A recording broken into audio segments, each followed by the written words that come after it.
This is presentation 2 of a 3-part series dedicated to the interview process. This is not an in-depth coverage of the topic. The purpose is to provide key points, tools, and techniques that will help business systems analysts conduct a successful interview. Presentation 1 of this series covered topics such as purpose of the interview outputs, the overall interview process, and specific points about planning for an interview. The focus of this presentation is the key points to remember while you conduct the interviews. From presentation 1, I identified the objective of the interview as gathering information to create an agenda for requirements gathering sessions. Given this, the main purpose of the interview is to learn.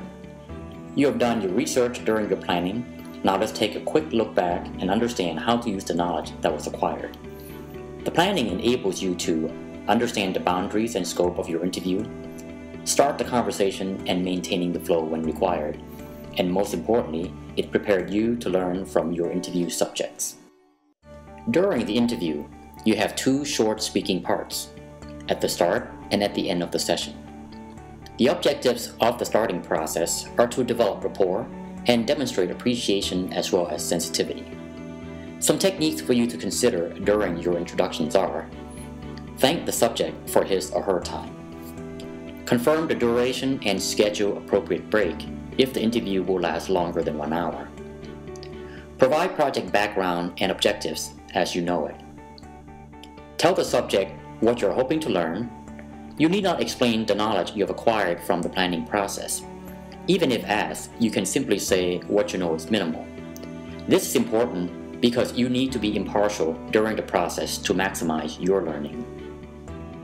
Share the list of other interviewees if able. The benefit of doing so is that your subject may know of other staff that can contribute but not on your list. Finally, ask your subject if she has questions about the process or logistical concerns before starting. Once you are done with the introduction, you and your team must now switch from information provider to receiver.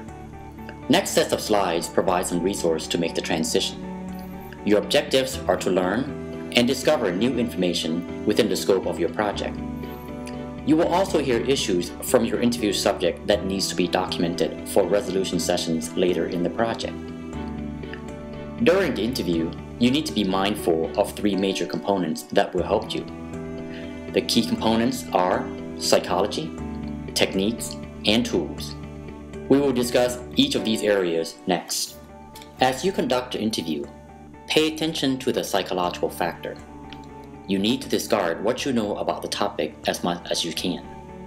Your knowledge can prevent your learning. It can cause you to interrupt or interject your understanding. If your interview subject is not outspoken, then you may skew the answer by your interruptions. Be aware of biases. Throughout the conversation, you will probably form opinions of what you've heard. Know this and discard them. Your interview subject will also have opinions. Be mindful on when the conversation moves from learning to problem solving.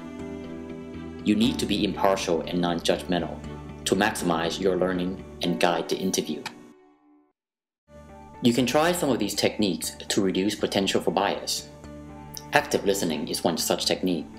There are public resources that cover these techniques in depth, but here are some key points I have used. Repeat what you've heard. Your subject will correct you if you are wrong. Don't interrupt when your subject is speaking. Take time to ask questions again if needed. Let the subject complete her thoughts. If you are interviewing as a team, don't interrupt your team members or ask additional questions on top of unanswered questions. Draw a diagram when conversations seem to be stuck in the loop. The visual cue is often helpful. And seek clarity to adjectives like hard, many, often, or never. When you hear these adjectives, try not to let it go unless absolutely have to. Seek a quantifiable answers. I often use issues list and parking lot to address concerns and to maintain the interview flow. When conversation turns from information dissemination to problem solving, you must seek to understand the issue. When you have an agreement on the issue, explain that you will document it then gently guide the interview to the next topic. When I recognize that the topic is sensitive and the interview subject needs to express her opinions or frustrations, I often suggest a time-boxed period with an agreement to move on at the end of the period. After documenting your issues, work with your interviewee to categorize them. Varying categorizations among different interview subjects can reveal other issues or risks. Parking lot items are issues or concerns outside of your project scope.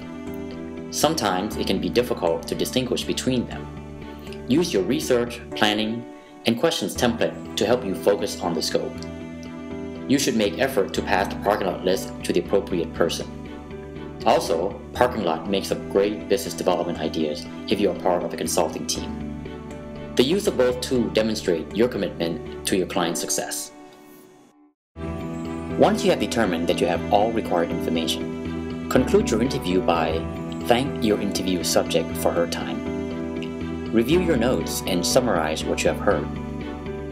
Be sure to go over issues you have collected, and let your interview subject know what she can expect next.